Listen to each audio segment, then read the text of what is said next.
It's Ram season, which means it's time to serve with Ram 1500, Ram 3500, and Ram TRX. Ram, built to serve. And now, well-qualified lessees get a low-mileage lease on the 2023 Ram 1500 Bighorn Crew Cab 4x4 for $489 a month for 36 months with $3,465 due at signing. Tax, title, license extra, no security deposit required. Call 1-877-RAM-5722 for details. Requires dealer contribution, at least through Chrysler Capital. Extra charge for miles over 30,000. Residency restrictions apply. Take delivery by 5/31/23. Am I tripping? Mysteries of the universe. Organic UFOs. As above, so below. I'm feeling like a cloud so high, floating around in the sky.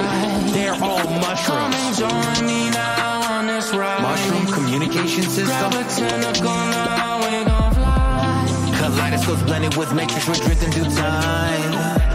Before the earth was around, thoughts of a sentient mind. Creation's eluding destruction, the higher we climb. What tarnation? So high, so high. Floating mushroom.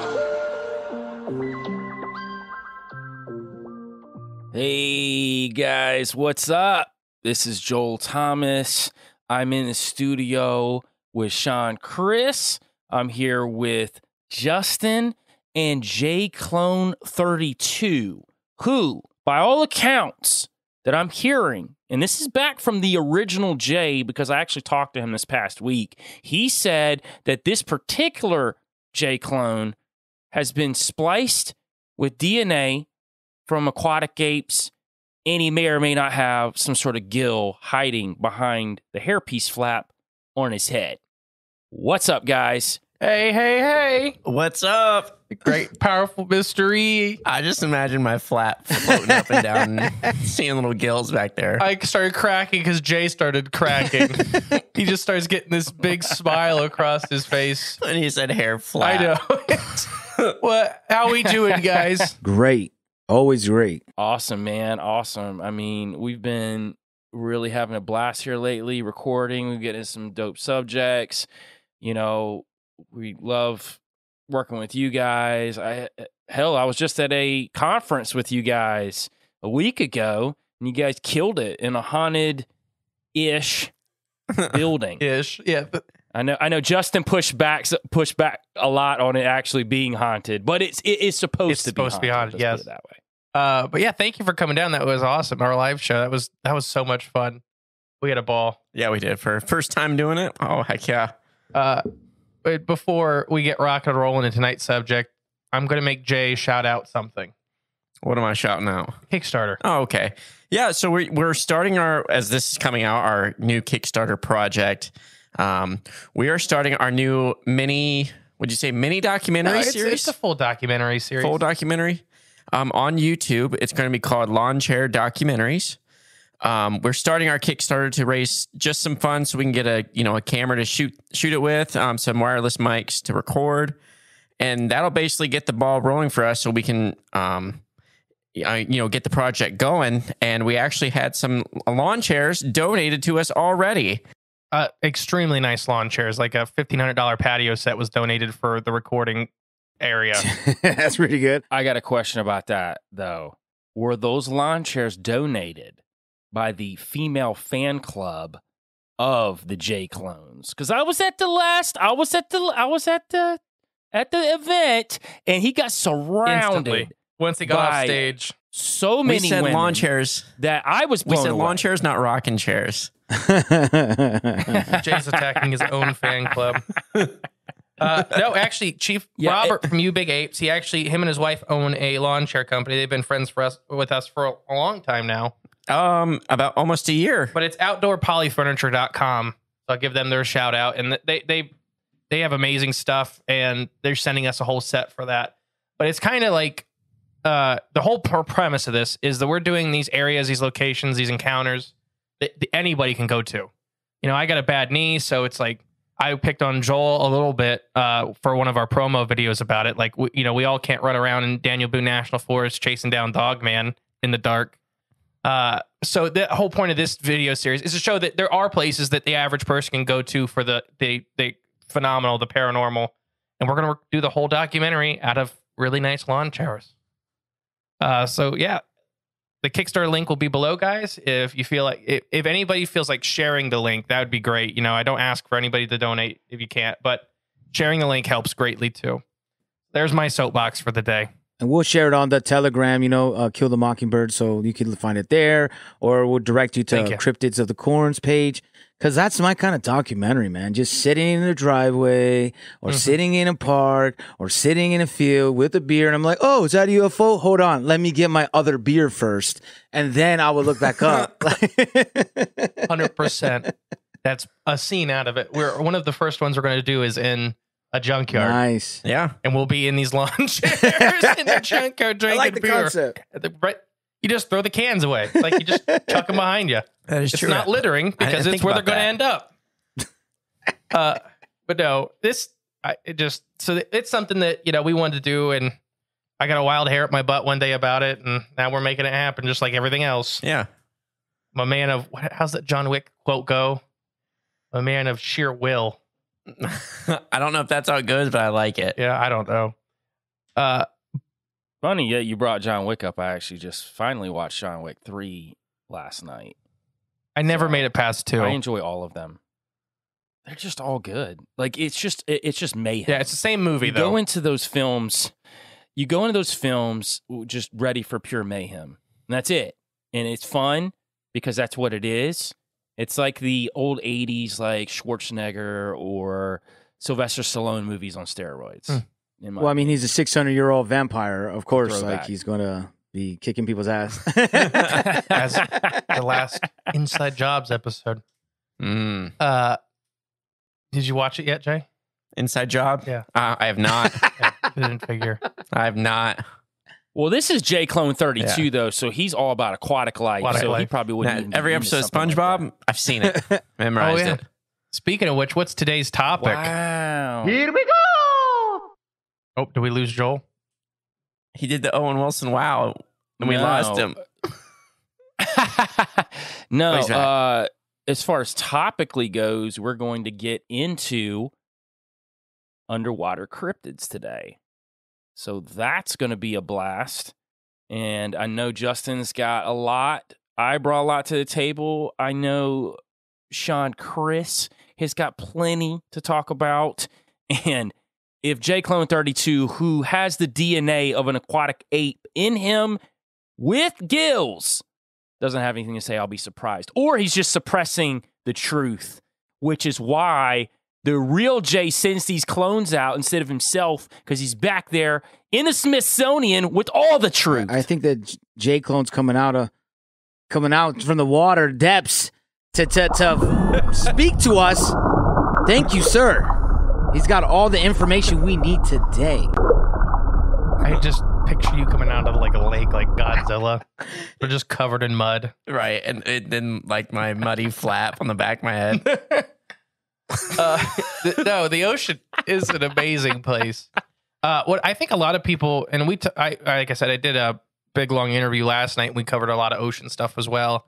What a lot of people don't realize about the ocean is that, it's about 70% of the Earth's surface. And at any given point, only about 5% is observable. So that means that from the shoreline, from the cargo ships, from everything, there's only 5% at any given time being watched. So if you think about your local like duck pond, and you think about only 5% of that duck pond, and you trying to guess all of the life that lives in that duck pond off of observing 5% of the surface. We have all these cryptids that are seen, like the Carnival Cruise monster, which we'll talk about more here in a bit, was seen on a Carnival cruise ship, and it was just swimming next to the ship. And then nothing else happened. It just swam, and then it went off. It, picked its own direction. Even Christopher Columbus had experienced weird phenomena in the open ocean. But the ocean is just truly an amazing place. In 2019, we discovered a new species of whale. So for cryptids, that's a pretty good example. It was the cousin of the rice whale. This creature is about 40 foot long, 50 foot long, and around 40,000 pounds. So basically a whole species that's the size of a semi truck. Just hiding out there. Just got discovered. Yeah. And it was discovered by a group of whale watchers where there's, they were like, well, we don't really know what this whale is. Like when they get back into, they call a couple of marine biologists and they go out there, the pod's still there and it's a whole new species. That is nuts. It is. It is. Oh, before I keep, Jay, what's the word for the drinking game today for everybody at home? The word for it? Yeah. Oh, like, are we sticking with the same word every time? No, different word every time. Oh gosh, I don't know. An underwater word. Aquatic. I don't know. I almost think it should be Just a aquatic. They'd be dead. Hair flap or whatever the hell we're calling the back of your head. The flap. A flap will be. There you go. Do a shot every time you hear the word the Anything flap. with flap in it. The flap. But now this first cryptid I have for you guys is specifically for Joel, because it's a really weird one, and this is one I wanted to do with Joel for a long time. I don't think I've ever told him about it. I may have drunkenly mentioned something about it, but you go on a lot about the Nephilim and like their hybridization with animals and such. What has the biggest one you've ever heard of? As far as The Nephilim with the hybridization. something that could be a hybrid? Well, I mean, outside of giants that are, in the 40-foot range. Ooh. Put you on the spot. You are putting me on the spot. Probably dinosaurs. Ooh. The Kraken? Get 'em What tight, if I told baby. you there seems to be whale-human hybrids? Big. Big. So we're going to talk first about the Ningen, Huge. which is literally in Japanese, it means human.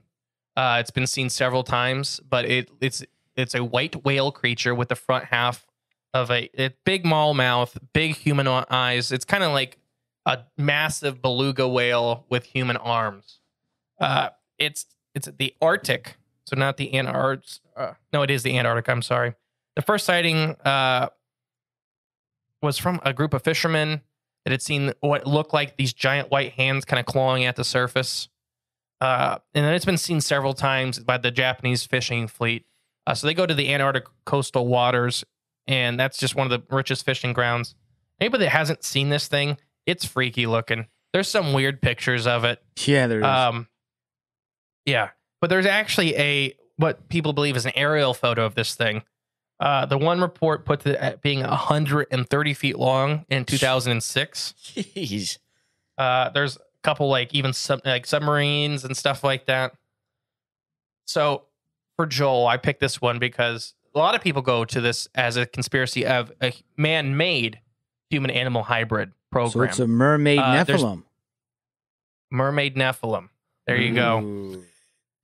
This thing, and the Japanese have stories, and I just forgot the name of it, of a creature very similar, but it's all black. But it's basically, the bottom half is a whale or a porpoise, and then the top of it is more humanoid, and they're very nefarious spirits. So when this thing started popping up, the Japanese fishing fleets actually abandoned the areas that they were fishing with these Ningen appearing in them. So it's just a very creepy looking cryptid. That also plays into a god of early Babylonian and Assyrian descent, and this kind of originated more from Nineveh, but there was a god called Dagon, and it was part man, part fish that they worshipped. And if you start pulling up pictures of that, it has that upper torso of a man and then the bottom torso of a giant fish.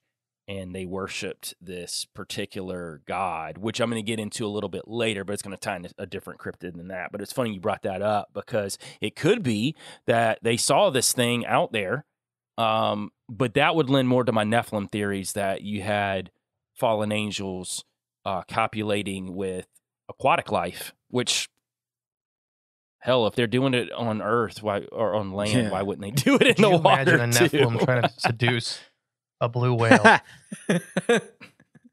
That's a hell of a dinner date. And what was that? The name of that cryptid? But put it this way, Ninja. That's interesting because in the medical head it says Japanese comprehensive health checkup Ningen Doc is a unique system for early detection of disease that has developed over the years.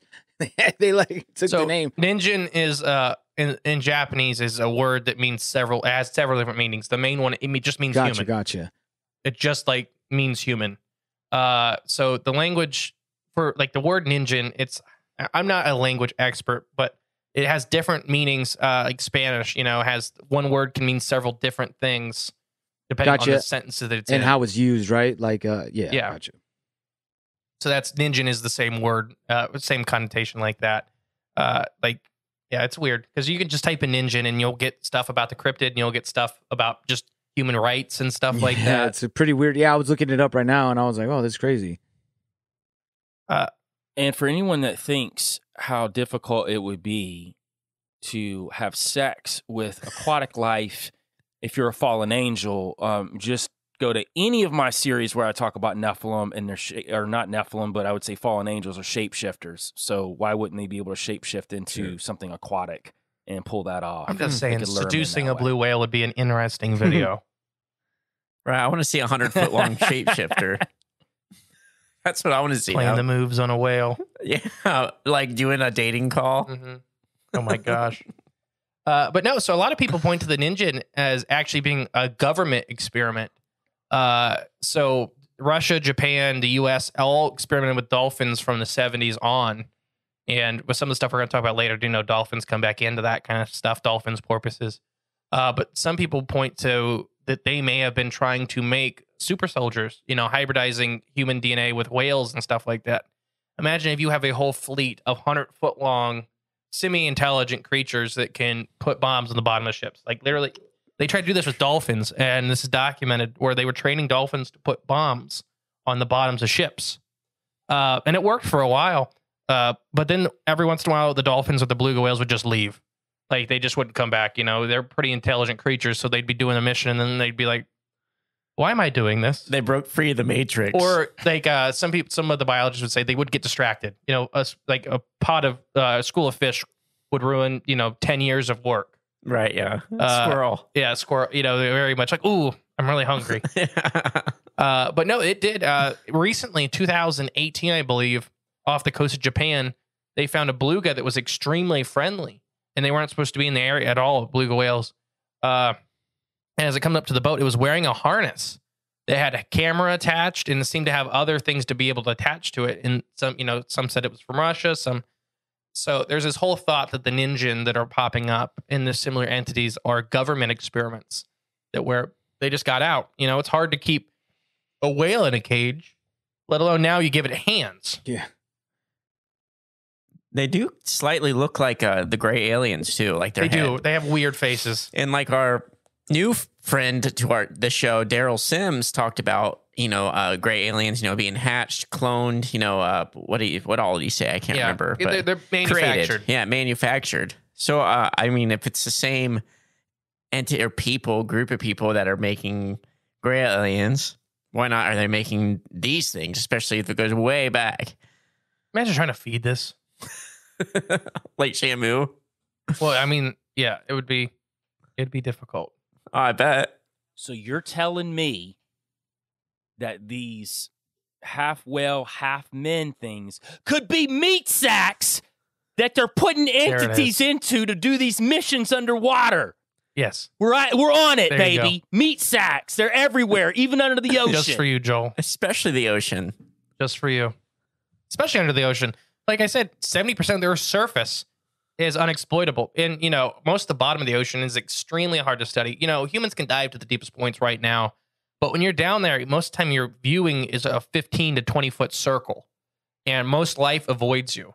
There's a famous video of what people say is a Ningen, but it looks like a whale pops in. And sperm whales will investigate these deep sea subs and stuff like that at the bottom of the ocean. Sperm whales are down there. But it looks like a whale's head pops in for a second, but the eyes are on the front of the face, like front of this big nose. And people think that's the Ningen, and then you just see it kind of back up. But that is not odd sperm whale behavior. That is whale behavior. They'll investigate stuff like that down there. There was one sub, and I'm trying to remember, it may have been just last year, where there's 3 people in this sub, and they're like right near trench depth. So they're super far down. And then the one guy makes the joke, I say this on the show, where he's operating the sub and he has these two scientists behind him. You know, he's got two nerds and he's used to diving. They're trained that if you hear something break, you're probably dead because the pressures are so extreme. So he takes his pen while they're not paying attention and he drops it on the floor and scares the hell out of these two guys. They freeze and start sweating because they think it's a bolt popping out. And he just, you know, he's sitting there probably chuckling to himself. These guys think they're about to die. Yeah. But later on in that same dive, something smacks the submersible and they shoot to the right and stuff, and they're panicking, whatever. And it's a sperm whale. And it's a sperm whale that accidentally ran into him. And then after he, you know, they have their eyes kind of closed for these deep dives. And then he opens his eyes and goes to the front and starts playing with them. But imagine if you're that far deep and there's a 90-foot animal and you're tethered by this little cord. There's a 90-foot animal just kind of like batting you around like a cat. Yeah, screw that. It's eating stuff that's the same size as your sub. Yeah. And it's crazy to me. With hands, like you said. Oh yeah, too. now If they you have actually hands just saw that grabs you, drags you down. with one of those just batting you around like a cat would, a ball of yarn, like this sub with these hands, these giant flipper hands. You know what we're talking about, Clone 32. You got like 3 of them in the You've Smithsonian. written them. I might know a thing or two Look at about him it, smiling. you know, but we'll disclose that for later. Now, the next one I got for you is just kind of a generalization, but giant cephalopods. So that means squids, octopus, that kind of stuff. We just did a Patreon episode a couple weeks back about the Puget Sound giant octopus. Anybody that doesn't know, it's the Straits Bridge. I believe that was the name of it. Straits Bridge, right? Sound right? It sounds right. So it collapsed. It was one of the worst bridge failures in the U.S. I think only one person went in the water, but it was just complete. It was a brand new type of bridge. They built it. The first little gale knocked this giant bridge over. So they turned it into basically an artificial reef, and is the #1 habitat on the planet for giant Pacific octopus. Because this Puget Sound has a bunch of nutrients pushed into it. It's shallow. It's full of killer whales, but this bridge is full of a giant octopus. From the bridge, we even just had a listener say they seen an octopus experience from this bridge. Mm-hmm. But when you're driving and look, you can see this old bridge, and it's just covered in octopus, just everywhere. You can see these giant octopus, and they're normal giant octopus. But there's stories of these truly gargantuan creatures. So funny thing about octopus is they grow incredibly fast. So giant squids, everybody's seen giant squids at home, whatever. We believe they get to that 40-foot length in under 2 years. So their growth rates are extreme. They're extremely accurate predators, extremely high. You know, they're eating everything. So they can't eat very big prey. Their esophagus runs right through the middle of their brain. So if you eat something too big, you get a headache. But they get monstrous. They get so big so fast. So colossal squids, they get about 3,000 pounds. But octopus, you know, the biggest Pacific octopus was 500 pounds and 30 foot across. So, and that was one animal. Imagine seeing that. And then you have these things like the Puget Sound octopus, is supposed to be 100 feet wide. And you have like the Luca, which is a couple weeks away on Patreon. The Luca is in the Caribbean. Have you guys seen the blue holes in the Caribbean area? Mm-hmm. So that's supposed to be a Luca's holes. So each hole is supposed to have its own Luca. Which is a giant, kind of like a kraken, but it's much more if you don't mess with me, I won't mess with you kind of creature than the kraken just dragging ships down for the heck of it. But people say that they've been over these blue holes and seen these giant black shadows get out of them, leave them, and go into a different blue hole. It's crazy. And Lucas are supposed to be like, well, there's some religious stuff around them with them being guardians of knowledge and stuff like that. But the giant cephalopod is just something that to me isn't that strange, as in the likelihood of it being real, because we have giant cephalopods. Cephalopods get big quick. They don't fossilize well. You know, most of the time we have their beaks. Way before we even proved any of the giant squids, colossal squids, whatever, we defined their beaks from the bellies of sperm whales. There's one beak in the Smithsonian. No, there isn't. It's supposed to be 3 times covering shit up. Covered it up. And this is when I don't think they have it on display, and I know people have requested to see it before, but it's supposed to be about 3 times the size of the biggest colossal squid beak we have today. And a couple biologists believe it's a whole new species. It just hasn't been discovered yet. They just started exploring a new trench in the Pacific Ocean. It's not Mariana's Trench. It's just north of that, where they've only had 3 dives and have already discovered probably 100 new species. And they're going down there with these great big bright lights to a world that has very limited light. So the stuff we were discovering is the stuff that's slow. Mhm. The only thing that can kind of move is probably getting up out of there pretty quick when you're shining these giant massive lights. flashlights. Yeah. But do you blame them? Well, if you're sitting down there, 5-6 miles down, would you turn off the lights? Yeah, the first light you ever seen show up, I'd be out of there too. Well, I mean, would you turn if you were in the sub? Oh, would if I you was in turn the off the lights? Oh, heck no. And it Heck no. would be scary if all these eyes start lighting up, everywhere around you. Yeah. Well, like hatchet fish, we talk about those. They look really scary in the dark because they have these big bioluminescent sacs around their eyes. So their eyes, they look like they have massive eyes. So they would be like giant predators, and they're like the size of your hand. But they school up, and it's just crazy to me. But to your point Anything too to add, Jaber? about like it being probable is that a lot of these animals were considered cryptids or considered like, hey, this weird thing. Even gorillas and kangaroos were thought to be like, oh man, there's this strange thing. No one see. And then once we know what they are, we can identify it. And I know there's some like aspects of like interdimensional and stuff, but I think some are just species we haven't discovered. You know what I mean? 100%. Have you guys ever heard of a beaked whale? Yeah. Okay. So everybody at home that may not have, beaked whales are a very cryptic group of whales. Several species have only ever been seen once.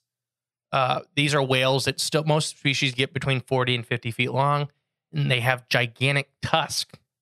And they're generally very gentle from the species we do observe with each other. They're extremely gentle animals, but they are covered most of the time in these deep gouging scars. But they're some of the deepest diving animals and the longest diving animals on the planet.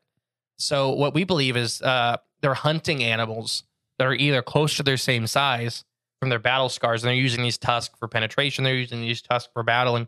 As far as we have observed with them, and like I said, that's been very limited. They don't battle each other for dominance.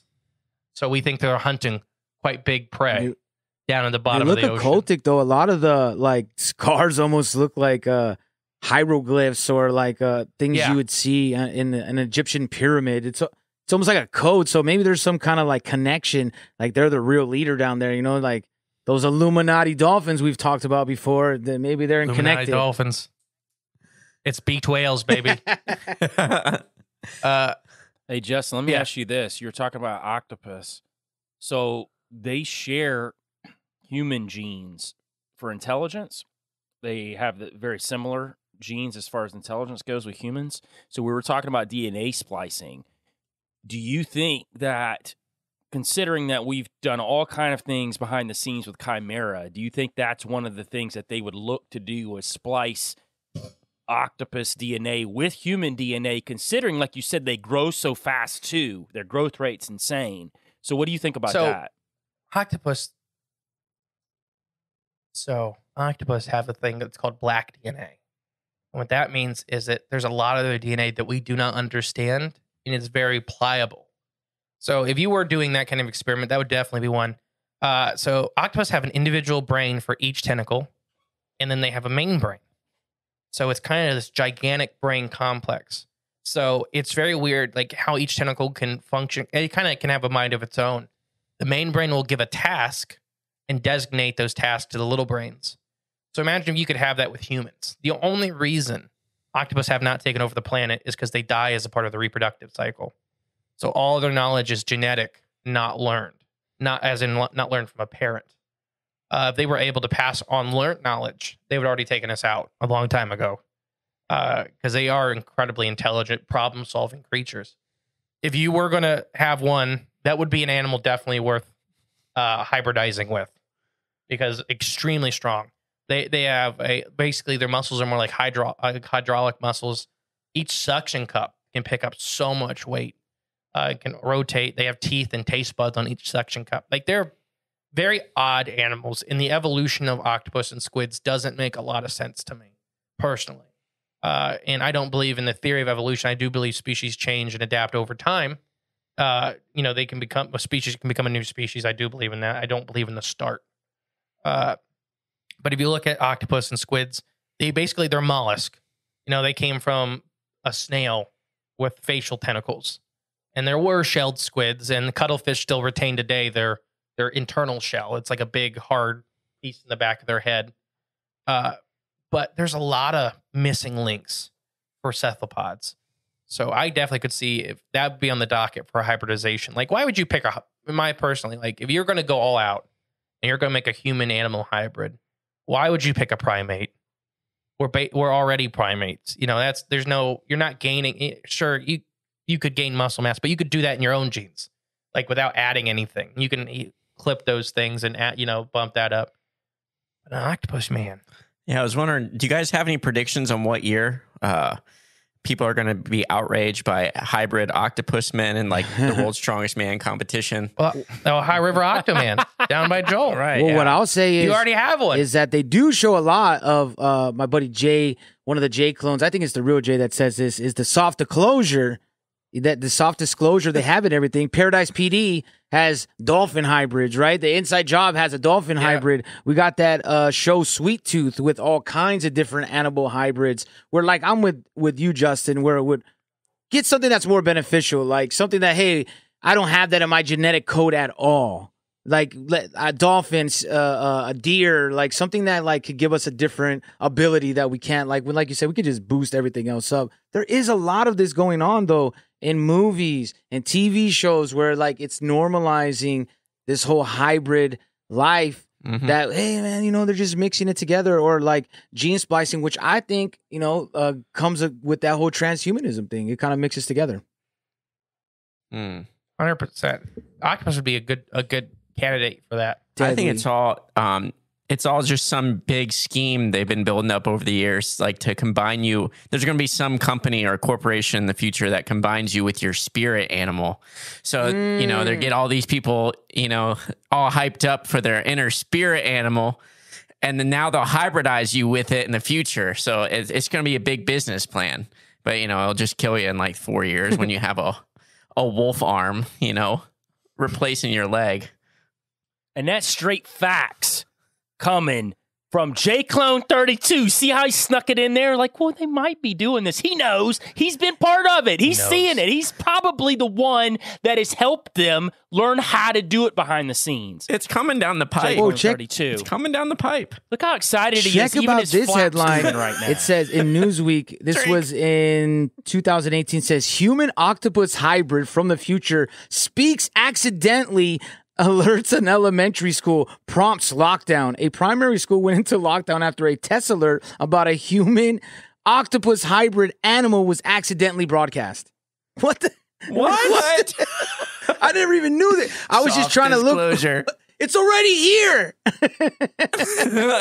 They're warning schools right now. They're coming. The Ohio River Octoman's coming for your kids. You heard it here first.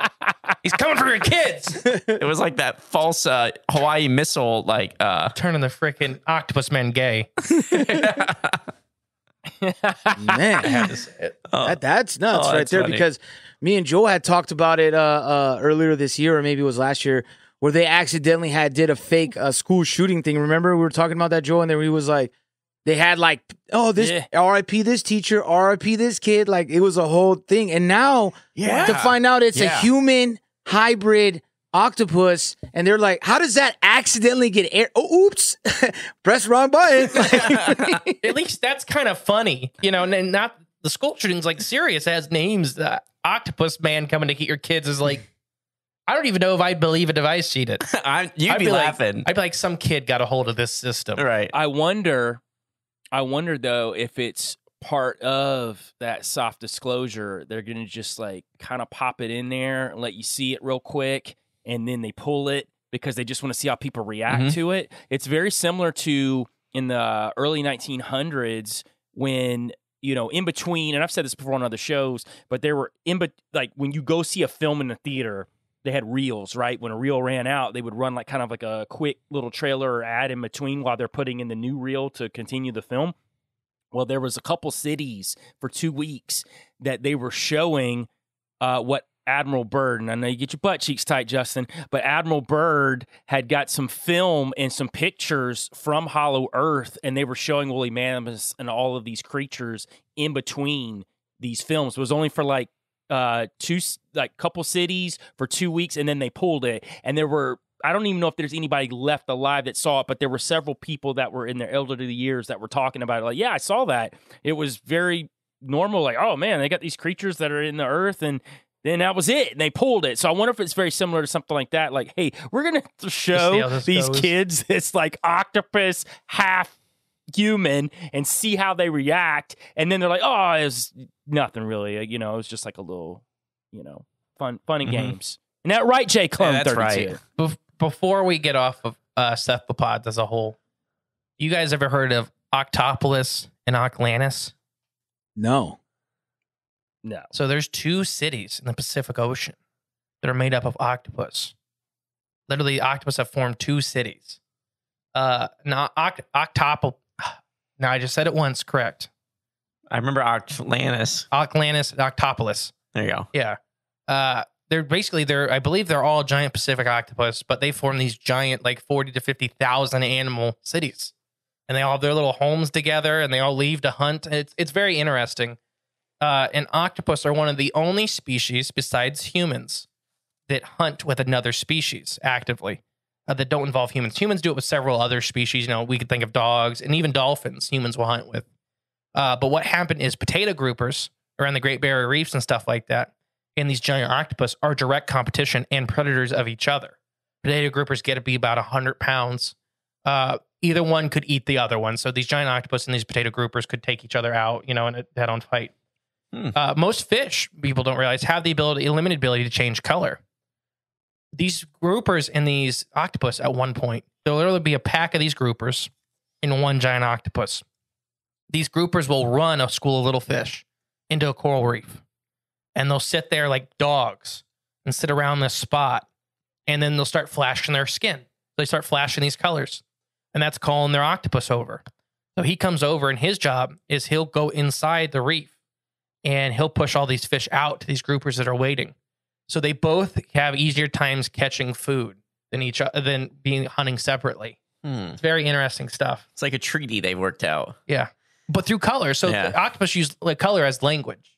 It's not just emotions and camouflage. It's literally they have complex language. They just did that study, and I believe it was 2020. Where they had not a ringed octopus. They had some smaller species of octopus in a home, and they had it for 2 years, and they put this giant aquarium through every room in this house. And the whole end of the study was to see if octopus could dream.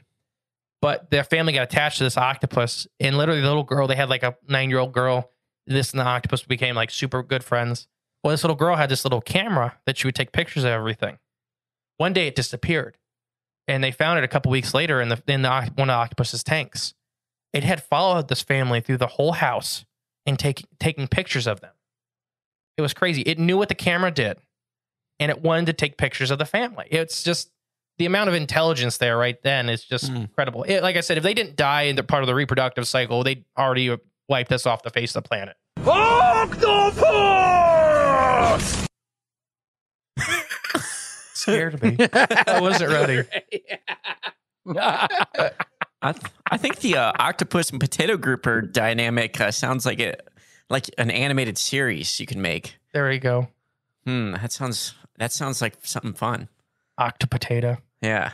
But I mean, have you guys heard about the Ohio River Octoman? No. Yes. Yeah. From Okay. you. But I think it was last year at some point you had told me a little bit about. So it. that was literally a giant octopus man in the Ohio River. He wasn't doing that hot because when he died, we think he died in Kentucky because the last sighting of him was in like a little creek, and he was just kind of floating there, not moving. I'm pretty sure he was dead, but he was coming up on the highway around Cincinnati and a couple of the other towns. But he was seen in the Ohio River. Ohio River is not the easiest place to live in before East Palestine. Yeah. Now it's even worse. Yeah, a little bit. But it's very interesting that these octopus humans have always had a fascination with them being our monsters, them being the crack. You know, it's It's very weird, but when you look at them, they're very intelligent. They dream. They have emotions. They have complex thoughts. What about Pirates of the train dogs, Caribbean, apparently. man?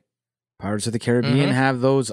Remember, like they're ghost octopus, or there's some kind of like creature. Remember, like I think it's in what 2 or 3. The Kraken. Yeah, and they kind of show it. Where he has the big drum to summon it. So it's something we've like dealt with for a lot. I didn't really hear about that Ohio aquatic or aqua. Would you say Aquaman?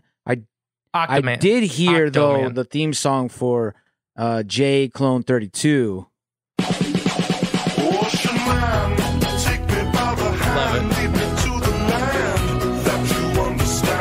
You know what I'm saying? He gets down. That's by Ween.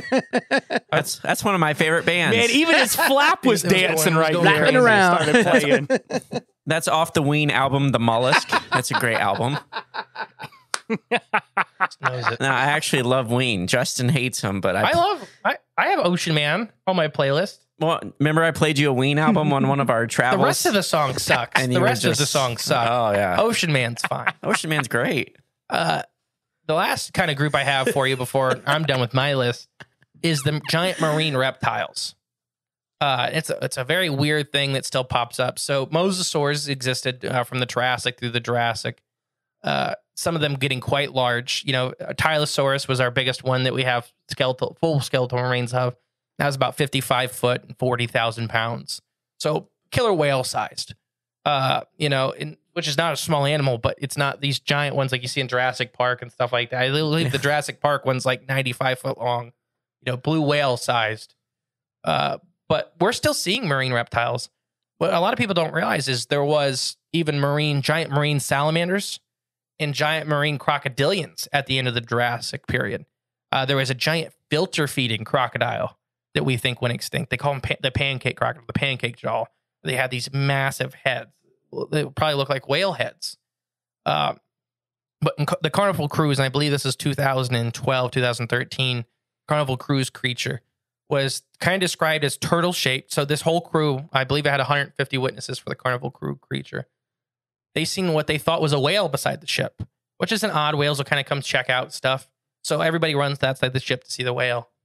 As they're watching it, they realize it's a giant sea turtle. And just from the shape, it's kind of got the sea turtle front end, but it doesn't really look like a shell. Everybody at home, I don't know if you've seen leatherback sea turtles, but they have a very squishy shell because they get so big. They don't need their shell for protection when they're adults. But it has these big front flippers, tiny back flippers. It's very sea turtle-esque until the end when it picks its head up and it's just got this giant monster head, very crocodilian-like with these big teeth. And it's swimming beside the ship, and it keeps kind of looking up and going, and then it gets bored, and then it cuts off and veers off. Creatures like that have been seen throughout history. There was what we talked about in that episode, the Nazi U-boat monster. Mm-hmm. Literally, 2 submarines were fighting off the coast of England, and as the U-boat was sinking, they blew up the U-boat, and they accidentally killed a giant marine crocodile, is how they described it. Is that when they blew up, this crocodile floated to the surface, and they're like, didn't it fly into the air? It did. Yeah. And they're like, because the ship blew up when the water hit the boiler. It. Yeah. It launched. And they're like, it. what the hell's happening here? And even the Germans talked about, like, when their ships go down, is a big crocodile, kind of Captain Hook-esque, would kind of follow them around and eat the survivors. Ooh. And that's documented. And everybody knows at home, the Nazis were great at documentation. So it was very easy to prosecute them. Hey, can someone isolate that little section of you saying the Nazis were great? At what? No, just I got you putting it everywhere. Yeah, true. We're gonna get the video clip of it too. So and we're just gonna we'll put a little song to it. Not Nazis are great. That is canceled. But right, it's yeah. easy to do. It's not hard to happen anymore. Hey, Justin, I've seen drawings of that particular crocodile with the flippers that you're talking about, the one that shot up in the air, because I remember that story as a kid. And I saw it next to, I guess, what would be considered a plesiosaur, a plesiosaur, and they said that would be the size of its head, like its whole body would be the size of that crocodile-like creature's head. So So that's how big those things are, or they can get. From what I've plesiosaurs are the other group of marine reptiles that everybody thinks about. There's two types. There's the ones with the long neck and tiny head, and there's the ones with the short neck and the really, really big head. And do I think so? We talk about coversion evolution all the time on our show, and all that means is that different creatures will evolve to look very similar if they're doing the same niche in the environment. Do I personally think the plesiosaurs and the mosasaurs are still around? I personally don't think so. Not saying there couldn't be a couple species that slip through like anything else. I think what we're seeing is a new species, a new group of animals that filled that same niche. It's just they look very similar, and they may be crocodilians. Crocodiles have taken since the crocodiles have been around. There was a cat-like crocodile, and there was Borasuchus that literally rammed dinosaurs to break their legs to eat them. So crocodiles will take hold of any kind of shape they can get into. And they're very smart. People don't look at them, and they don't think of, what did we just talk about? What was the name of that? Gustav. Has the highest kill count of any single animal for humans. And they've been trying to kill him, and he's still alive today, Gustav in Africa, the big crocodile. They've tried to kill him. They've tried to catch him. They can't do anything. He definitely knows what a gun is. But I think his body count's well over 1,000 people now. Oh my gosh. And he'll come in and eat half a village in a couple weeks, and then he'll disappear for 3 or 4 years. And it's crazy. And then he goes around this whole big river system in Africa, and literally the towns will be abandoned the first time that a crocodile kills somebody by the river, and because it's Gustav. And there's pictures of him. There's tour boats that go. So right now what they're doing with him is they have a whole tourist industry built around him, and they're trying to feed him enough to where he doesn't eat people anymore. Just because he's monstrous. I believe he's around 19-foot long saltwater crocodile. Or he's a Nile. I can't remember now. He's just monster. A true monster. So they're incredibly smart creatures, I guess is what I'm getting at. We need a new Steve Irwin to catch him. Oh, if Steve Irwin was still alive, Gustav would be in the zoo. Let's clone him. You would just see Steve Irwin's head go underneath the water and Gustav's head go underneath the water. You'd see the water thrashing around. You'd see a little bit of blood come up and Steve Irwin drag him out by the tail. Right, yeah. That'd be it. Literally. Yeah, I'm looking at some of these pictures, man. Good. Doesn't he look like a monster? And I love crocodiles, but he looks like a monster. He's a water demon. God. His head is bigger than some of these mammals that they have in Africa. Yeah, I don't know if you can find the picture of him dragging off a wildebeest. But literally, it's his the wildebeest fits in his head and has the size of a small cow. That's wild, man. I just saw it. Oh my god, Gustav is a true monster in every sense. And I think they have it as over 1,000 people he's killed in the last 10 years. But there's one estimate, I think, that puts it in some ungodly number, 15,000 or whatever. Because these are probably around 90 years old at this point. So there's there's the whole town disappearances that have been blamed on him and stuff like that. Because he would just sit. You have to drink water. You have to go to the river to get water. So if you have a monster sitting there. Yeah. A head the size of a cow. Yeah. Oh, gosh. Yeah. I mean, literally. So right now they're just trying to throw a whole bunch of food at him to keep him from eating people. You're like, I wonder if I could catch rain instead of going to that river. Can I find water Africa. some other Rain's way? very seasonal. Yeah. Build a big straw. Maybe you could go over and start pushing the straw out there, and it's just pushing this big Slurpee straw. And you just see these big eyes pop up and grab the straw. Start pulling it in. We're not building up to the heavens. We're building so we can drink over the river over that monster. He was famous for, so what in Africa they'll do is they'll make these boxes to swim and wash in and stuff like that. He was famous for getting out of the water at night, going into those boxes and waiting for people. So this little area you thought was safe is where he would be the entire area. It's crazy. Animals aren't evil. But if animals could be evil, this would probably be about the closest one to it. Because it's just fully malicious. And he's almost they thought most of his diet is human. Dang. But true man-eater. That's kind of the ones I got for you to introduce this thought of these ocean monsters. Or, the ocean is so big. We're literally still discovering new species of whale. Right, exactly. And it's home to what we think is the largest living animal to ever exist, the blue whale, 110 feet long. Our biggest one we ever recorded, I believe, was 115 foot long and almost 500,000 pounds. 500,000 pound animal. Just, it's just monstrous. So a railroad car, For the Millers, movie nights were once tradition. Now Sarah could hardly get through the opening credits, not on that old couch. But one day, while shopping on QVC.com, she learned La-Z-Boy recliners had slimmed down a bit. And in just a few clicks, Sarah got her La-Z-Boy chair and a popcorn maker and a soundbar by Bose. And with one quick trip to QVC.com, movie night and Sarah's back were saved. Shop QVC.com/podcast and use code QVC20podcast for $20 off $40 for new customers. This is shopping brought to life.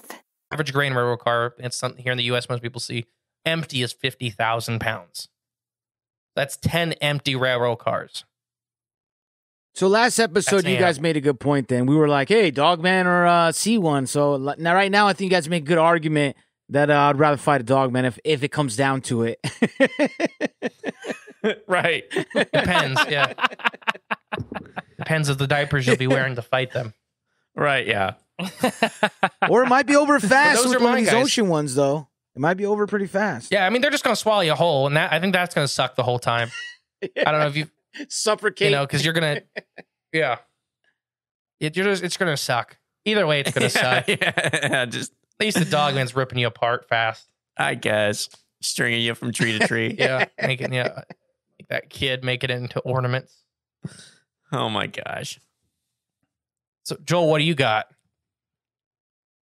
All right, so this is the part of the show, if anybody's been listening to Floating Mushrooms, where it's about to get extra weird, and I'm going to break down some occult and some biblical monsters of the sea, or just even aquatic, right? So I got 3 today that we're going to get into, and we're just going to get a little weird here, and I'm going to start out kind of chill, and I can tell you right now, Justin, we'll clinch up with this particular subject, but we're going to get into Nessie and the fact that the lake is connected to the ocean.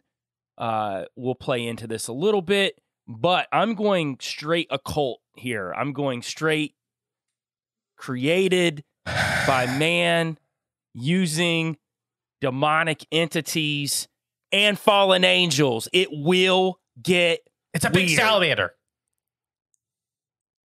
And I don't discount that those are there too. I'm just picking. So I like I like yelling. I do like the fact of where you were talking about eels before, that there could be groupings of eels there. I don't see how it all couldn't coexist in the same sphere. But we're going to start with Jay Clones, all the Jay Clones, one of their favorite pals, Aleister Crowley. And we're going to break down Aleister Crowley and how that he is said to be the one that created Nessie with a lot of demonic intervention. So there is a house that's in the Loch Ness. It's called Boleskine House. And it was built in the 1760s, but Crowley got ownership of it in 1899, and he had it from 1899 to 1913.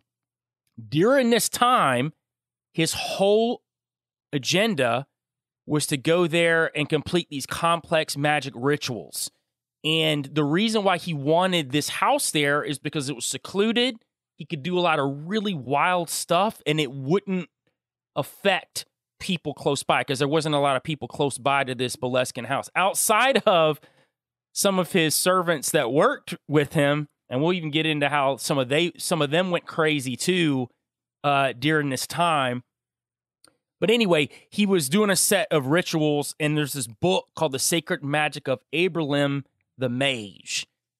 And he took this house because, again, proper precautions against any disturbances, which could just be people showing up there or anything. So he knew that this was going to be secluded, and the whole goal was to get this knowledge and conversation from a holy guardian angel. Now, you know how I feel about that. If Crowley's trying to connect with a guardian angel, this ain't no good angel that he's trying to talk to. He's definitely not. This man was also known as the wickedest man in the world at one point, which he totally was all about. Like, he held the moniker. Matter of fact, this guy got kicked out of the Druids and the Freemasons.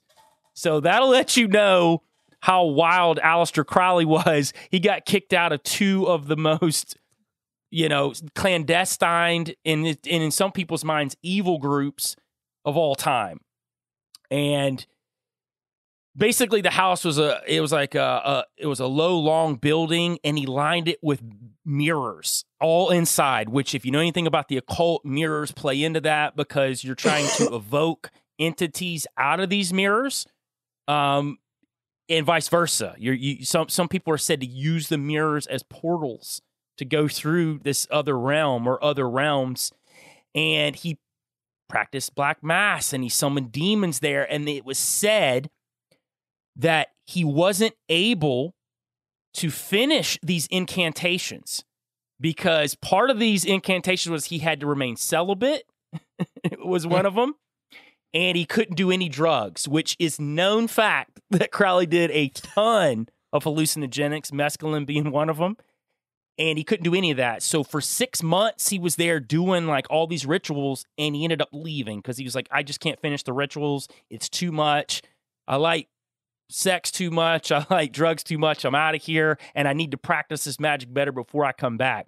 It's said, though, that because of what he conjured during that time, that he created Nessie from this entire mishap. So this monster that never got fully finished, this magic that never got fully finished, created this monster that from then on haunted this entire lake from generations. And it kind of makes sense, too, when you're looking at it from this Loch Ness Monster perspective. If he quit doing this around 1913, I mean, you didn't really start hearing a whole lot about this particular monster harassing people until after that. Also, the locals said that every Sunday he dropped a sheep off there to feed it.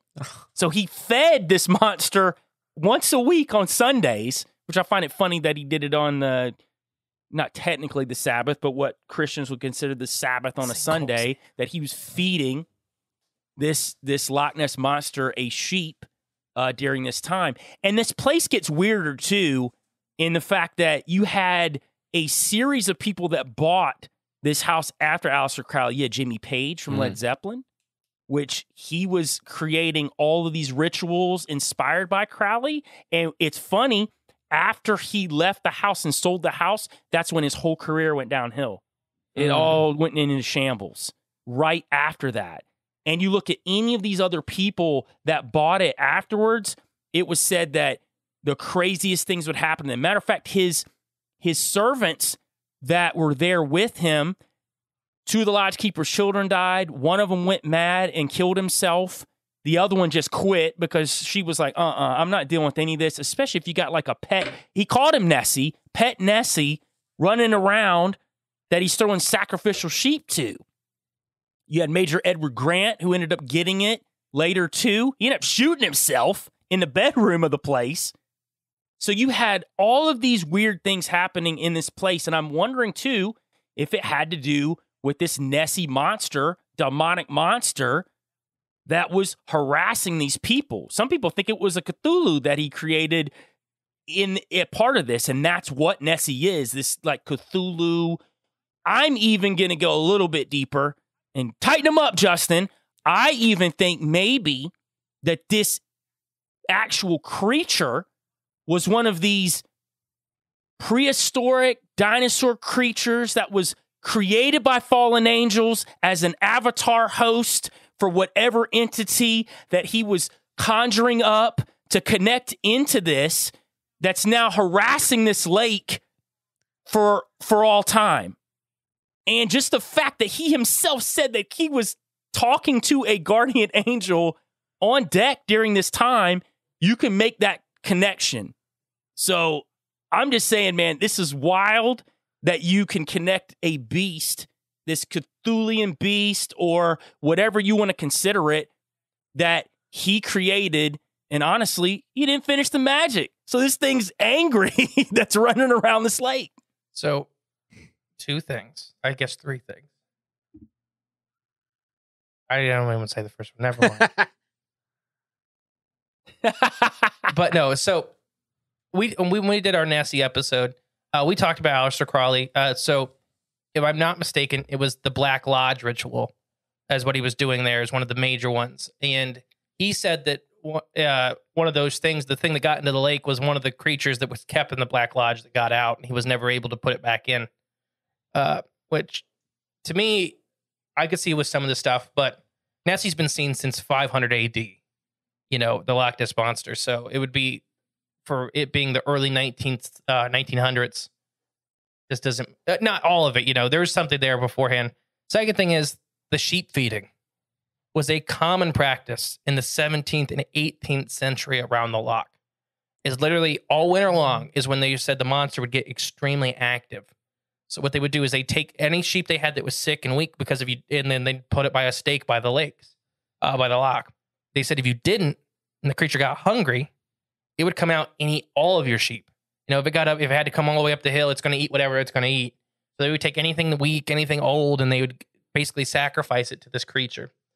Well, let me give what Justin's first one really was. He was like, Joel, you know, I'm gonna come and over it. Pretty much.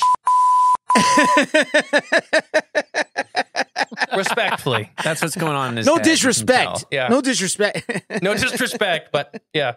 No, I do think, like, I think a lot of the main sightings, especially some of the old ones we talked about, what did we do on Loch Ness? 5 hours? A lot. 6 hours? Yeah. I think a lot of it is giant salamanders or eels or whatever, but there definitely could be a more paranormal side to it. And I don't know how I personally feel about Aleister Crowley. Any given day, I go back and forth because at the end of his life, he didn't want to be in the media, the evilest man in the world, even though that was the moniker he created for himself. There's some points at the end of his life where he wanted to do interviews with people and stuff like that, and he's just like, I'm not that bad a guy. Like, literally, you sold yourself as the evilest man in the world, eating blood cakes and all this stuff. Everyone finds salvation. No, it's rebranding, bro. Like, to me, it's rebranding. He's seen that wasn't work. Like, you build that image, just like Mike Tyson, right? The baddest man on the planet. And he's rebranded himself as, like, oh, the nice, cool old man that might knock you out. But you know what I mean? Just smokes a little weed and this and that. I think it's just rebranding so he can further get his occultic knowledge out there. And who knows? Like, he's probably still around here. I mean, you know, in the bushes, you know what I'm saying? I'm just saying, like, his daughter's child with bushes. I mean, I just think it keeps going. That way, you know that society's changing and they don't accept that evil man anymore. So they're like, well, let's rebrand it so people will continue my work. And then, Joel, for a minute, my brain just didn't hear you say about the dinosaur thing. I just refused to take that in. I'm going to tell you right now, and listen, I guess what I meant more was a lot of this mainstream talk of Nessie didn't happen until later on in the 1940s. Yeah, the 1940s is when it really started. A little bit right. So to me, I think that's when this thing was really prevalent. That was concocting this up. Do I think there's other stuff going on in the lake? Absolutely, but I don't put it past the fact that Aleister Crowley had something to do with something weird going on in this paranormal space, and maybe it is some sort of Cthulhu monster that's, you know, harassing people, or was at least for a period of time.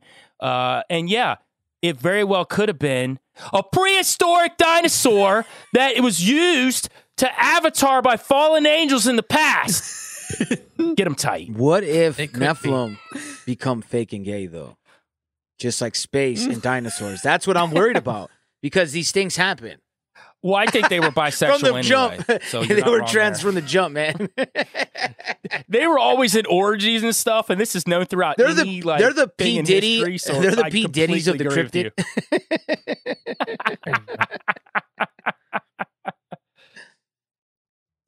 Here we go. So we're gonna move on to my next. Wait, can I comment on that real quick? Oh my god! with the Aleister Crowley and Loch Ness. Just to try to combine a little science into this, I hate you already. I don't even know what you're about to say, and I hate it. water is basically like a harboring ground, for life and growth, correct? It's like a petri dish.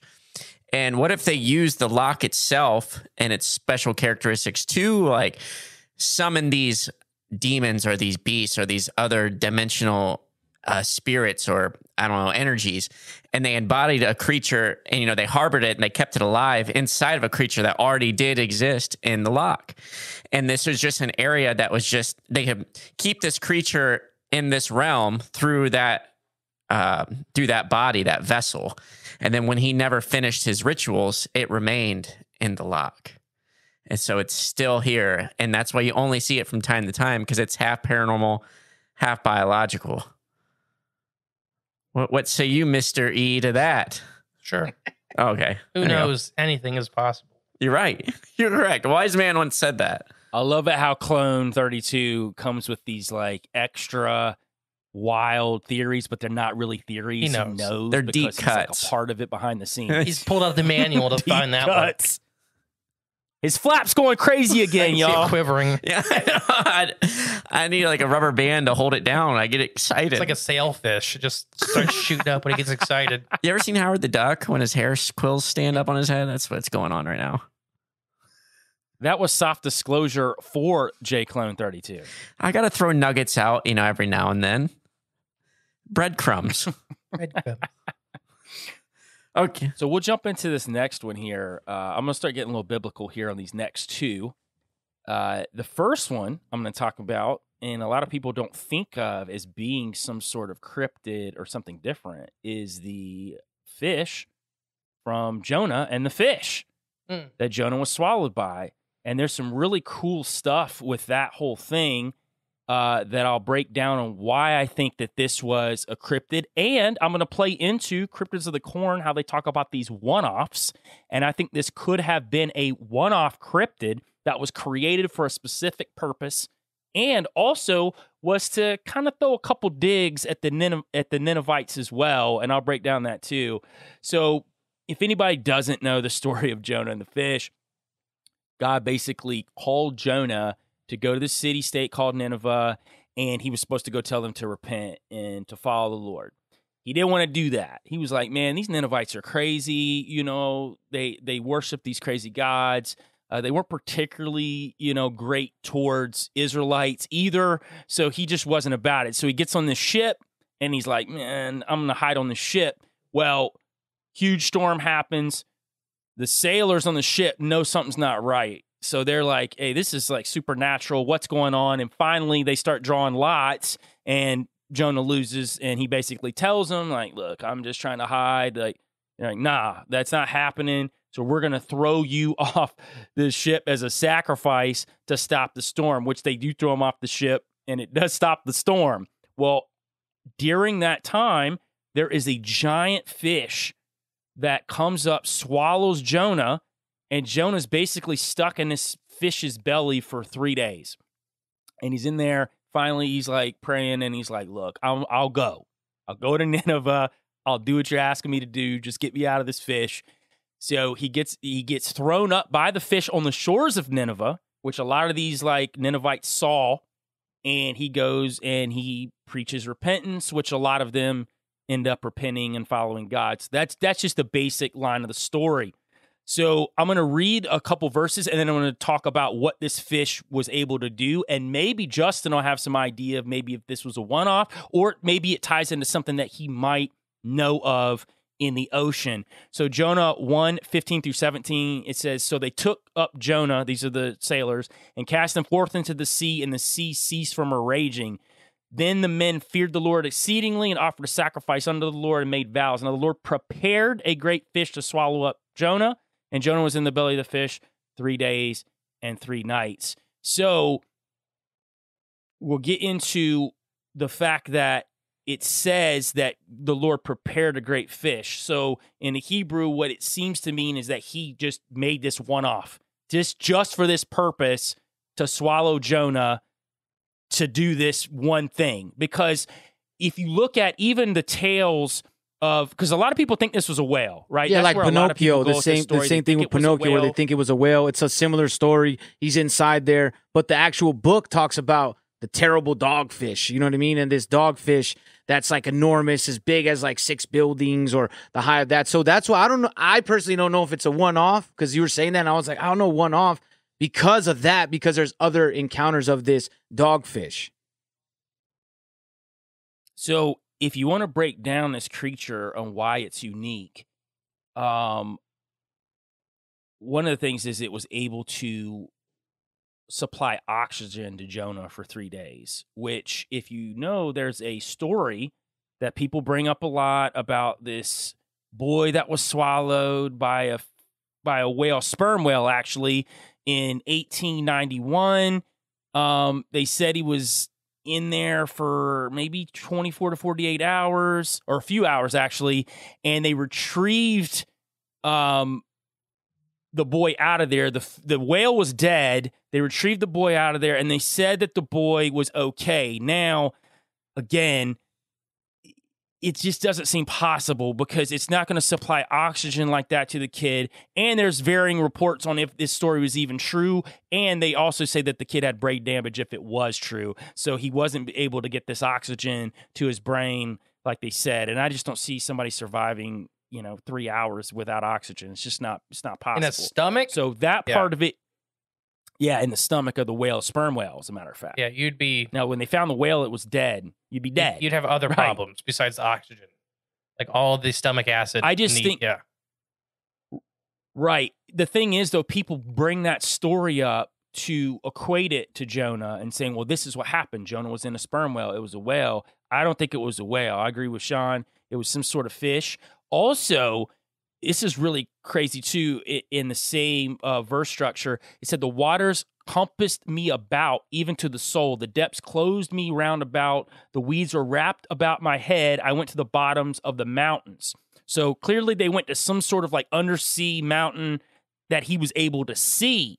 So now there's been some thought that this fish was also transparent, that when he was in the belly of this fish, he was able to see everything around him. He said he saw the seaweed around him. He saw the ocean around him. So he's in some sort of transparent fish. Now, on the flip side, some people think that this was some sort of angelic UFO that may have came up, snatched him, and he's in some sort of transparent ship that takes him down underground.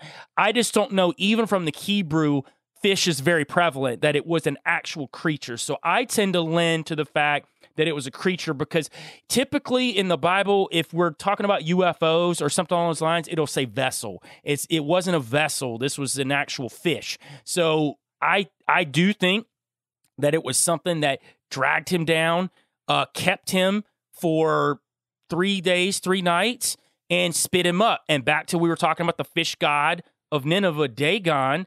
I think it was, maybe a dig from God. Maybe, some people think it was like a joke, like, hey, we're going to have this fish throw up this man up on the sea, and then he's going to tell people to repent. Like, well, you believe in this, Dagon. Well, here's a fish throwing up a man, and it's going to tell you, that you guys should maybe listen to what he has to say. So that's Jonah's story. I'm kind of curious what Justin might have to say to that. Maybe he knows something along those lines. And maybe, like Sean said, it's not a one-off. Maybe there is a set of creatures like that underneath the ocean. So if you go with the transparent angle, the only thing that comes to mind would be something like a massive jellyfish. There are species of jellyfish, or there's even cyanophores that have these giant gas-filled chambers. And they can produce their own gas and stuff like that. I'm not sure off the top of my head if oxygen is one of them, but I know they can produce gas for buoyancy as part of a biological process. So that would make a lot of sense if you go with that, with it being a transparent, like you're in a bubble. You are literally in a swimming bubble that you can see through. But as far as God can do whatever he wants, so if he wants to make a one-off creature to really push a point, sure. I will, I could really see that. Whales, so the only thing with a whale and why I think people go with that is whales can have they can have a void in their mouth. Blue whales can fit a whole African elephant in their mouth. And they're air breathers, so they can push air into their mouth and they could breathe, and they keep it reoxygenated. But no, I feel like if they would have said whale, they knew what whales were. They knew what dolphins were. They knew what, if it was a whale, they would have said whale. These aren't people that most of these cultures are fishermen. They're on the open ocean constantly. They're familiar with all the basic creatures. So I'm going giant god jellyfish. That's what I'm saying.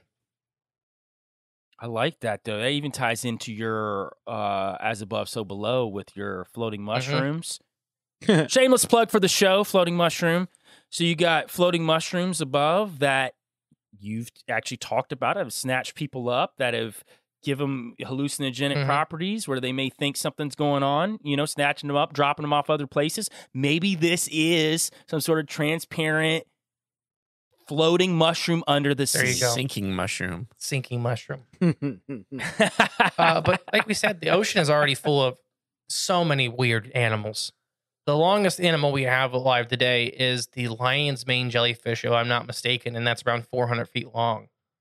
So you already have truly gigantic jellyfish. And I believe the bell of that creature is around 20 feet wide. So, it's as long as a pickup truck. It's as wide as a pickup truck and, up to 400 feet long. And that's one we know about. And they're pretty rare to see those big lion mane jellyfish. A lot of times the people just randomly run into them in the open ocean. And they look around and they think they're in a school of jellyfish. And the longer they look, they realize they're in a jellyfish. Just one. So there are truly monstrous jellyfish. And then cyanophores. Cyanophores are a whole crazy thing. So everybody at home that may not be familiar with the cyanophore, it's a colonial organism. It's a whole bunch of tiny little things that basically lock arms to make a really big body. And some of them are quite large and impressive. The Portuguese man-o-war is the best example. Most people think they're jellyfish. They're not. They're cyanophore. So they produce gas. I would be interested to see if if they produce oxygen. I'm not sure what gas they produce that float through sails, but that would be one. Definitely. Do you need 100% oxygen No, to survive? but you do need oxygen. Right, yeah. If it's like half oxygen, half nitrogen, right now you're breathing, I believe, around 25%. Oxygen? Yeah. Oh, see? Okay. So you don't need, nitrogen's fine. Nitrogen, the only reason nitrogen is dangerous for divers is because it will degas from your bloodstream when you come up too fast, make bubbles. If you go slow, your body will naturally take care of the decompression. 100% oxygen can make you really high. It's just your blood is too oxygen rich. You can't process normally. Is oxygen even real? No. And that's today's No one proved it to me. Fact. I haven't been proven. You can't see it. I can't see it. Yeah. Can't see it. But no, Joel, that's a very interesting. And that's creatures from the Bible have always struck me because it's we have this idea, and this is one thing I hate, is we have this idea that ancient humans were stupid. And they weren't. They have the same brains as we do. It's the opposite. Right. Yeah. Incredibly intelligent or people, just like us. We have the same brains. I think technology was better back then than it is now, or at least their understanding of technology was different, right? So they may have been able to utilize a different type of technology back then that we wouldn't understand now, right? Because people equate, when I say their technology was better, they had iPads that we wouldn't understand and all this stuff. No, not necessarily. It could have just been a whole different. But we could have understood it at that time. It's just that everything was different. You know what I mean? That's just like them coming to us at this time. It's not that they're not smart enough or primitive. It's just that it's something you don't know anything about. And I hate when people think that, you should know everything. It doesn't work like that. We're integrated. Even just look at people that have not been around computers and they're like, whoa. Older people and when you introduce computers into the workplace, they were like, I gotta go. I'm retiring. I don't know what the hell this is. You know what I mean? It scared them. And I think it's the same thing. I agree with you. I hate when people make it seem that we're prehistorical dummies, we're grunting to each other. So I guess the point for that was that if it was a whale, they'd have called it a whale. They knew what a whale was. Yes. They're not. They're experiencing these animals with frequency. It's just so I do think there are in the Bible there are creatures mentioned. I think it's one of the books that's not included in the Bible. It talks about a dragon, an actual dragon. And they existed. I fully believe they existed. It's just I don't think they were abundant. I think they were very rare creatures still in that time, but known about. And to that point, And to that point, we'll get into my last cryptid, the Leviathan. Yes.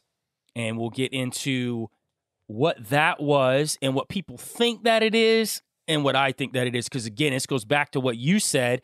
People weren't stupid. They wrote down what they saw, and if they knew that it was a specific thing, they would have said it. Right. And I think that's, I really hate, and I'm telling you, man, biblical scholars are the worst at it. I've listened to them, especially the progressive side of it.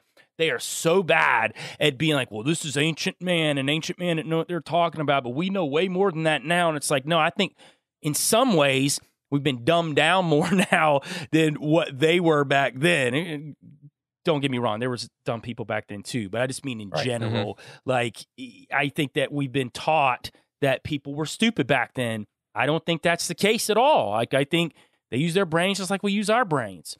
It was just a different time period. But we're going to talk about the Leviathan, and I am going to read a good, healthy portion of the scripture because it does talk about what this Leviathan did, because it was just crazy, man. It said, this is in Job now for people that want to know. Job, pull up everything, 41, 1 through 34. I'm not going to read all of it, but we'll read a little bit. That way people can get an idea of what this thing could do. Canst thou draw out Leviathan with the hook? So they're saying you can't fish for it. It's too big.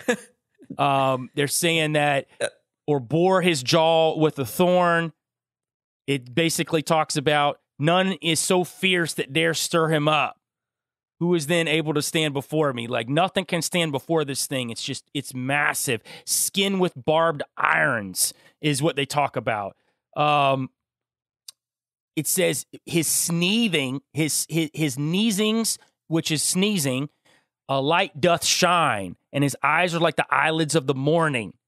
Out of his mouth go burning lamps, and sparks of fire leap out. Out of his nostrils go smoke, as out of a seething pot or cauldron. His breath kindles coals, and a flame goes out of his mouth. His neck remains strength, and a sorrow is turned into joy before him. The flakes of his flesh are joined together. They are firm in themselves. They cannot be moved.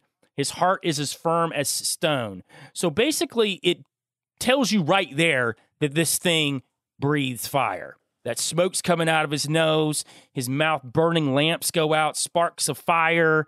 It talks about flakes of his flesh are joined together. So he's got some sort of like armored scale system that's going on as well. It even talks about he spreads sharp-pointed things among the mire. Sharp stones are under him. So basically his feet are super strong, got claws. He's got super strong teeth. So that is just the basic scope of it. There's way more to it, and you guys can go read that if you want to see what the Bible says about the Leviathan. Now, to some people that want to, normalize it and make it seem like it's some normal thing, they go back to the whale again.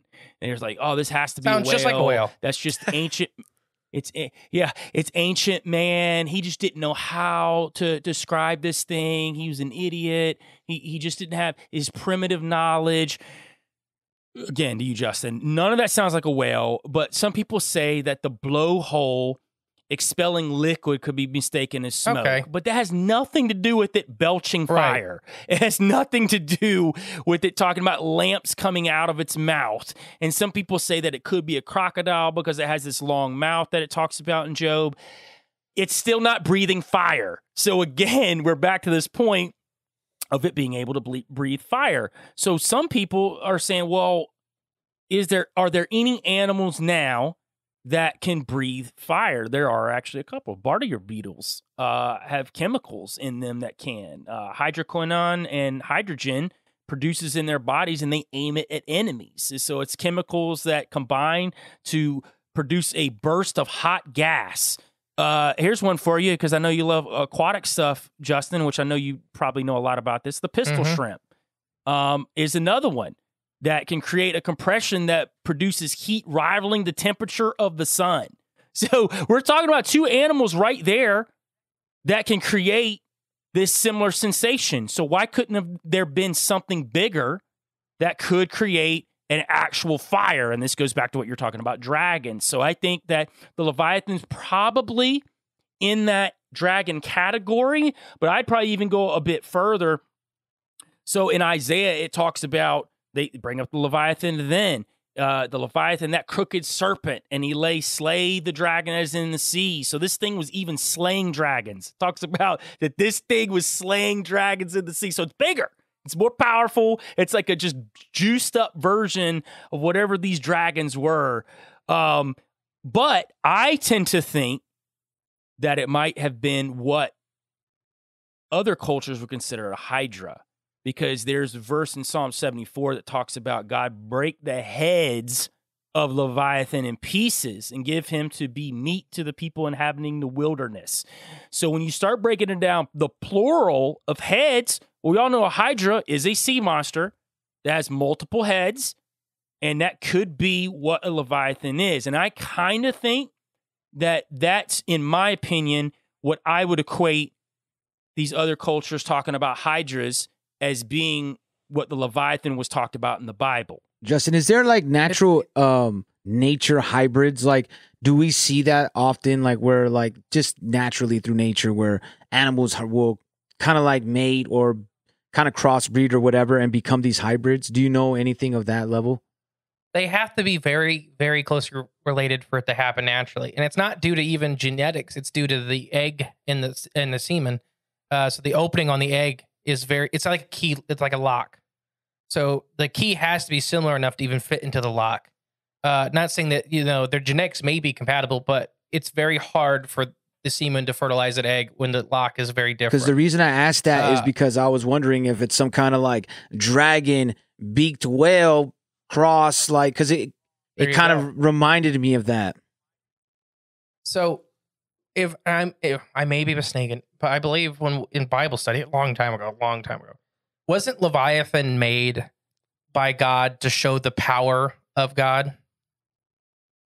So it's funny you brought that up, because I've got a few answers for you on that. So in the biblical sense, in the Bible, it doesn't really break that down. Now, if you want to get into extracurricular Jewish text, they have a festival called the Sukkot. It's a festival of booths.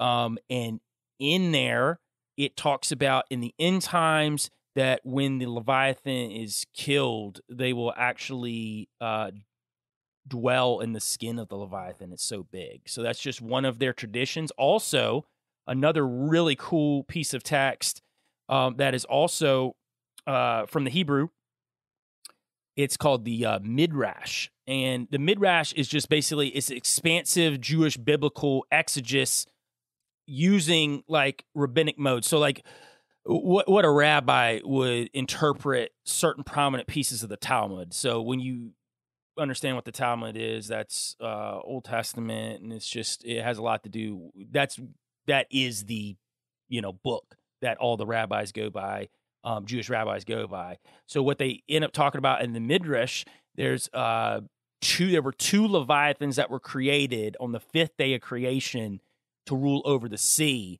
But basically, God was like, man, these things are way too powerful. They're going to basically destroy all the sea life.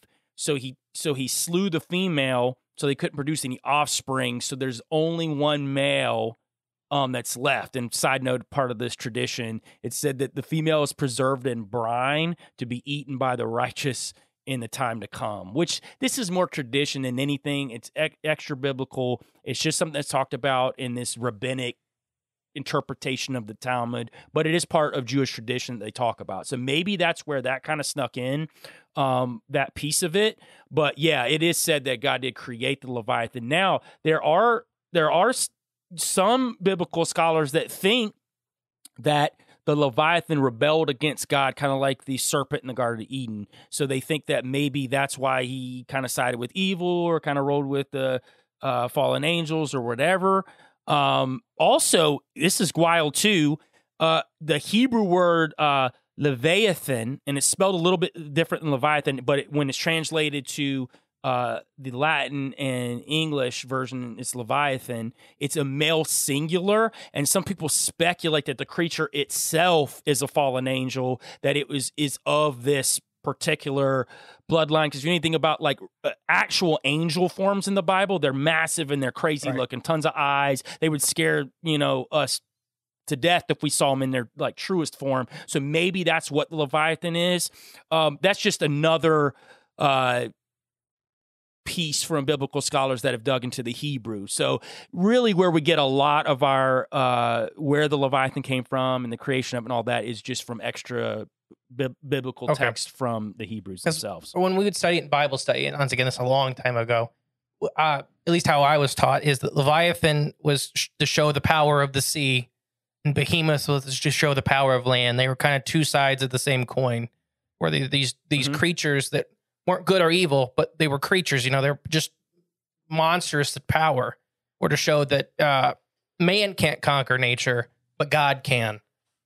But as far as Leviathan, I like the Hydra angle and all that stuff.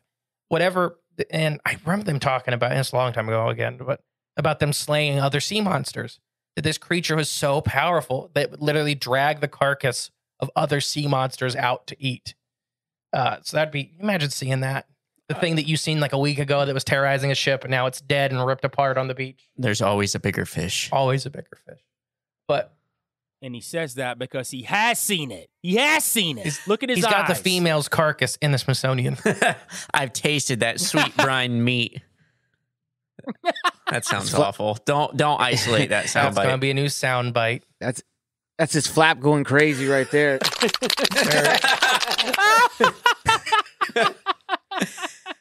But I don't know. To me, for personally, the Leviathan is always seemed to be like a one-off creation that was just made by God or whatever to just be big and bad, and not as in bad as an evil, personally, in my opinion, but as in to show that it's raw power. It's it's up there with the storms on Earth. It's unstoppable when it comes through. Do you think it's chaotic neutral? Yeah, there you go. If you had the D&D alignment chart, it's chaotic neutral. Okay. For the sea-based chaotic neutral. There you go. There we go. We're figuring this out. I love it. Well, God created, everything, good and evil, light and dark. So, if it'd be better to have one giant, quote unquote, evil or dark creature rather than like a million small ones. You know what I mean? I don't know. I think I'd rather deal with a whole bunch of rat-sized ones. Yeah, but they can listen. Jay Clone 32. I'm going to push back on you just a little bit there. Yeah, I do agree with you that God creates perfectly, but I think fallen angels can create, and I think humans can create too. So I think we all create things in labs. We can create things with genetic splicing. We can do a lot of that too. Now, I do agree with what you said though, from a perfect angle, but I do think that we all create, and I think people get that kind of mixed up. Whenever I start talking about fallen angels creating, or even us in clone labs, or not even just cloning, but just creating, we can do that though. We're smart enough to do that. Fallen angels are definitely smart enough to do that. It's a mimicking of the God process, and I think that's where we're all, humankind left their own devices is always trying to be God, right? That's been shown throughout history. So I think that we can create. I don't know if it's ever going to be good, right? So for that example, we just use now I just forgot the name, CRISPR, to mix the DNA of alligators into catfish in captivity to make disease-resistant catfish. There you go. There's your man-made Leviathan. You know what I wanted for Christmas is a catfish-alligator hybrid. Because that can't go wrong. All I want for really Christmas is a alligator. That's a hybrid. Catagator. Catagator. That would look like a Chinese dragon, though. You would actually be thrilled if you had one of those in a tank. I would back be. here. Yeah. I know. You would show it off. You would love it. Walk around town. Yeah, you would. Oh, that's great. Well, guys, this was absolutely a blast. It always is. This was such a fun subject to do. I had a great time digging into some stuff, because anytime we sit there and make out a subject, I'm like, okay, what can I do to get Justin worked up on the show? And hopefully I got him a little bit worked up, especially with I'm going to have to put a hole in the wall after we are done with this call. You came for his dinosaurs. You came for his Loch Ness monster. I know, just like right off the rip. Like, geez. Well, Justin, so it was really crazy, man. We dropped this last episode of Floating Mushroom, and it was almost like something integrated into the episode after we all uploaded it. And it was and you even mentioned it, some being thing had took over your booth at the Frogman Festival. He literally took over our last recording. He said his name's Mr. Fungus. And I think according to you, you told me he even had very fungus-like features. Yeah. Like he looked almost like a cross between a man and some sort of fungus. And he took over our last show, and apparently he's got some sort of pet kraken. And he is, I don't know, man. I'm kind of worried because he seems like he's got his eye out for you too, but like we're going to be basically collateral damage because now we're connected with you guys. And I'm kind of worried, man. I'm a little scared. I am too. It's really, really freaky. I'll tell you that.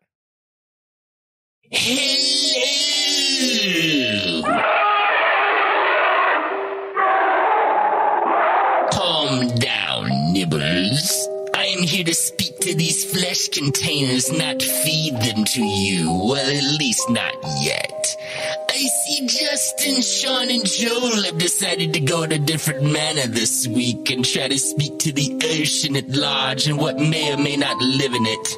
That is hilarious, considering it is merely conjecture they amuse their audience with and nothing in the factual realm. Isn't that right, Nibbles? Calm down. Here's a human arm to sustain you until I'm through with my eloquent monologue. Oh, and did you notice I did not mention Jay Clone 32, which this clone is most assuredly, no matter what lies he may have spilt on your show. The reason I did not is because this particular Jay Clone has updated knowledge of the entire oceanic floor depths. He even had conversations in his underwater travels with you too, hasn't he, Nibbles? And no, Nibbles won't eat any Jay clones. They aren't the kind of organically grown flesh containers he prefers. Besides, Nibbles and myself have started to grow very fond of this truth-seeking alliance you all have created together. It's masterfully enjoyable watching you all strive to find the truth when it's always right under your noses but just out of reach. If only you had the knowledge of quintillions of spores over eons of time to connect into any given time.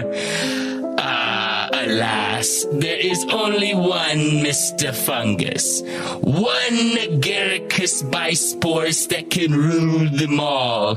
Keep it up, my favorite flesh containers. I look forward to seeing you inch yourselves closer to the truth you so desperately seek. Say goodbye, Nibbles.